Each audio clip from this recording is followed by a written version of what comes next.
Bangkokul, una dintre capitalele gigantice ale lumii. Templul Muntelui de Aur, un templu istoric din centrul Bangkokului. N-am văzut în viața mea atât de mulți oameni. Fără doar și poate, cel mai frumos de aici din Bangkok și, de ce nu, unul dintre cele mai frumoase chiar din Thailanda, Arun, cunoscut și ca Templul Zorilor. Cel mai simplu mod de a ajunge la templu, luând un ferry ca acesta, overall nu putem spune că a meritat neapărat, pentru că e totul foarte turistic, foarte multă lume. Iată, fraților, Bangkok. În sfârșit am ajuns în capitala Thailandei. Ieri am ajuns și astăzi pornim deja în explorare să... Mamă, ce am zis că e adevărat asta. Așa, ca paranteză, pe marginea asta aici, pe lângă râu, am văzut astăzi varani și mi s-a părut foarte funny. În fine, pornim astăzi în explorare să vizităm unele din obiectivele turistice de aici, din Bangkok. În total, 5 zile o să stăm aici, o să vizităm, după cum ziceam, principalele atracții turistice, o să vizităm lucruri și de prin afara Bangkokului și, de ce nu, cel mai probabil o să mergem și la cumpărături. Avem o cazare foarte faină undeva în centrul vechi al Bangkokului și când zic centru vechi, zic chiar acolo, în buricul târgului. Ia uitați-vă că vorbeam de varani.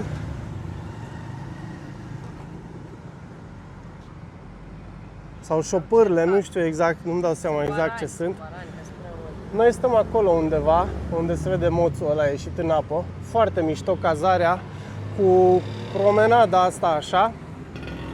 Am și filmat-o, o să pun filmarea camerei. O cameră destul de mică, în total a costat 95 de euro camera pentru 4 nopți 5 zile. Cu mic dejun, bine, un mic dejun mai sărăcăcios, adică ceva pâine cu gem și... cereale, lapte... Da, cereale, lapte, chestii de genul ăsta, așa, dar nimica extraordinar, da. Cam asta în mare și despre cazare, cam asta în mare și despre planurile de astăzi, cam asta în mare despre tot itinerariul din Bangkok, o să luăm fiecare zi la rând. Sperăm să nu mai dea nimica peste noi, că am tot avut probleme, ba cu răceli, ba cu genunchiul.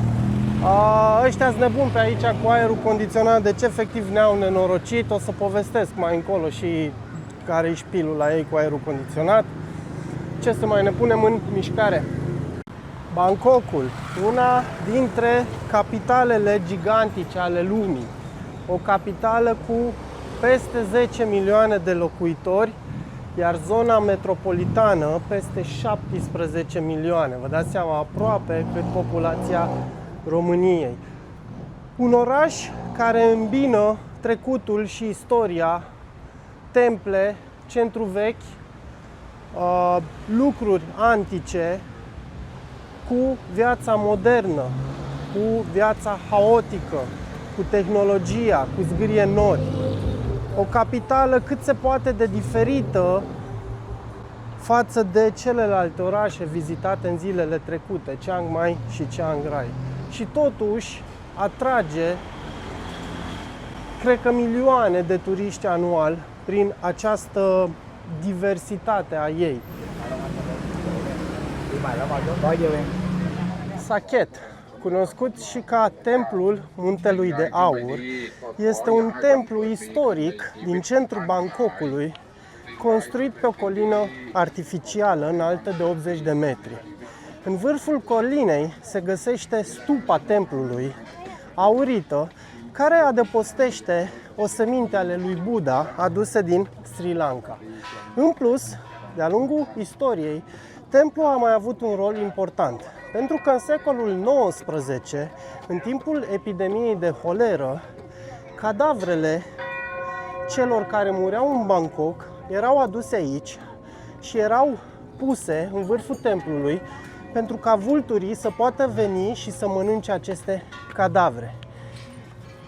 Tocmai de aceea o să găsești în vârful templului multe statui de vulturi, lucru care să amintească de acele vremuri.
Imhotep este un templu regal de clasa 1, unul dintre cele mai impresionante situri budiste.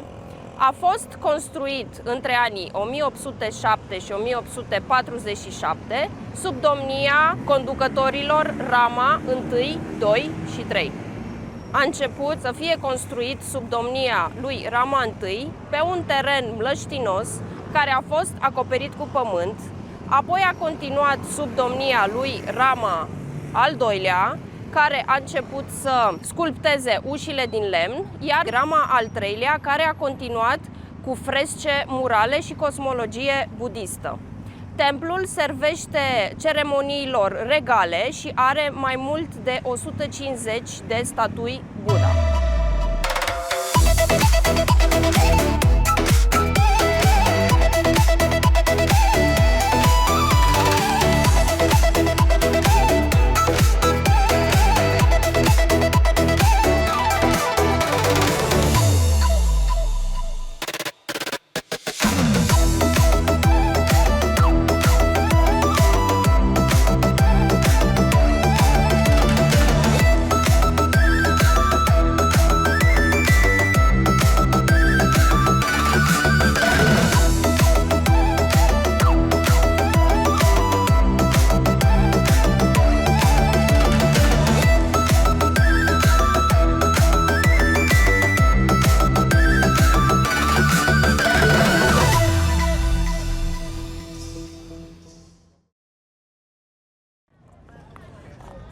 În spatele meu,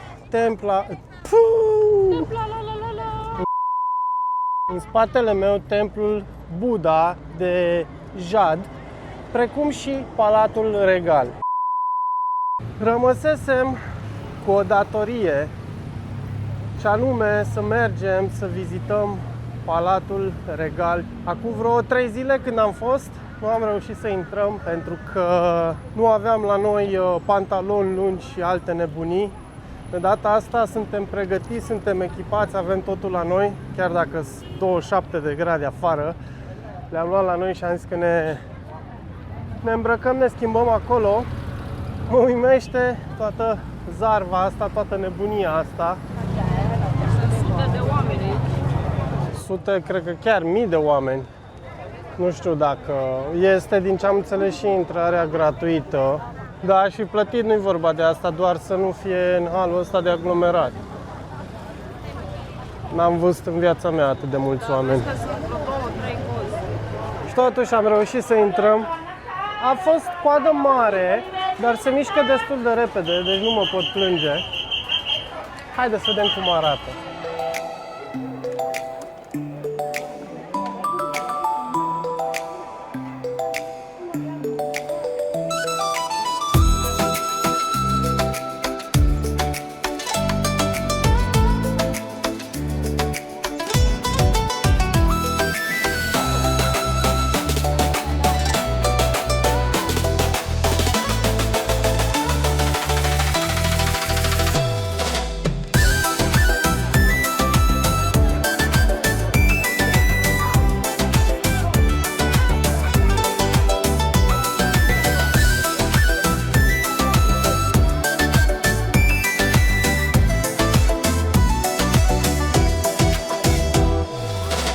Palatul Regal din Bangkok sau The Grand Palace este cel mai mare și cel mai cunoscut complex istoric din Bangkok și din Thailanda. A fost construit în anul 1782 și inițial a fost folosit ca și reședință regală. Astăzi, regele și familia regală nu mai trăiesc aici, folosesc alte palate, dar în continuare acesta este folosit pentru ceremonii oficiale. Mai este foarte cunoscut și foarte renumit și datorită templului, care este exact lângă palat, pentru că templul acesta adăpostește una dintre cele mai importante statui budiste din Thailanda, și anume statuia de smarald a lui Buddha. Foarte greu să ajungi înăuntru. Am stat la o coadă, cred că 10 minute. E extraordinar de multă lume și în plus nu te lasă să stai înăuntru, adică doar gen să intri, să vezi un pic și să ieși.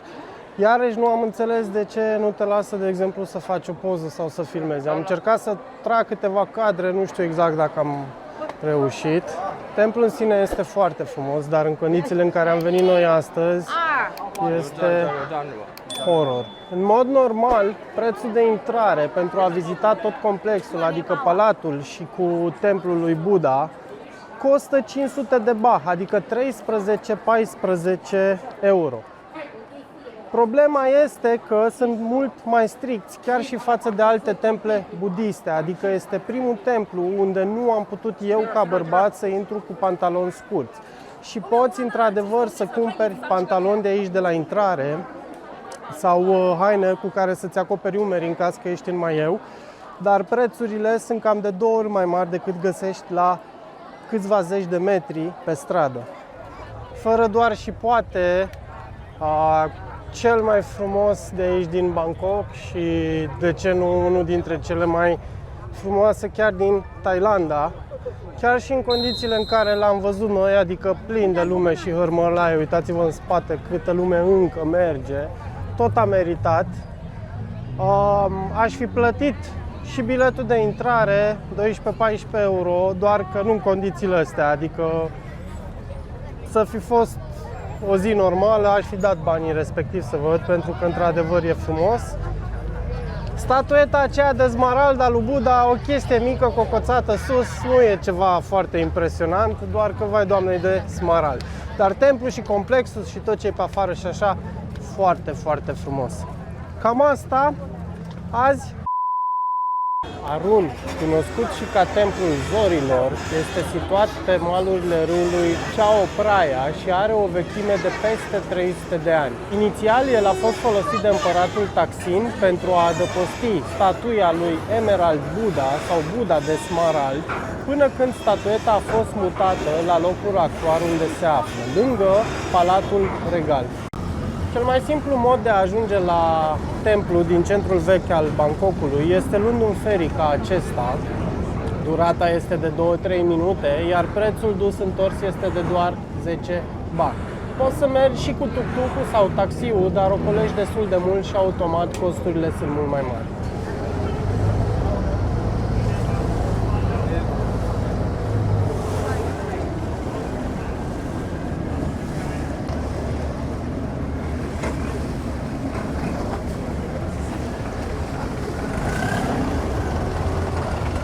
200 de baht intrarea, cea mai scumpă de până acum, dar totuși în banii ăștia primește o apă și în plus mai primești și un tatuaj.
A primit numele după zeul hindus al soarelui, zeul Aruna, datorită strălucirii pe care acesta o are la răsărit. Turla centrală reprezintă centrul universului budist, iar scările abrupte reprezintă calea spre iluminare. Turla principală este înconjurată de 4 praguri mai mici, reprezentând vânturile și armonia naturală. Wat Arun, 200 de coco thailandezi intrarea și 2 cozi nesfârșite și în față și în spate la ferry ca să traversezi. Overall, nu putem spune că a meritat neapărat, pentru că e totul foarte turistic, foarte multă lume, nu știu, așa am nimerit noi, habar n-am. aglomerat. A fost destul de aglomerat, să nu uităm că e și duminică și au ieșit și localnicii. Părea că este și o sărbătoare ceva înăuntru, un fel de slujbă, cineva tot vorbea la microfon. Erau foarte mulți îmbrăcați în costumele lor naționale, deci cumva ne-a stricat un pic din frumusețea și intimitatea vizitei. A stricat un pic din atmosferă. Da, aproape 6 euro prețul de intrare și nu pot să zic că merită. Da, templul e frumos, dar nu merită, pentru că dacă ai văzut foarte multe temple, cum am văzut noi în ultimele zile, el e frumos, dar cred că e de ajuns să-l vezi de pe malul ălălalt și nu cred că e musai să treci. Cam asta cu ziua de astăzi. Nu o să mă lungesc mai mult de atât. Ne vedem mâine cu o altă aventură. Numai bine!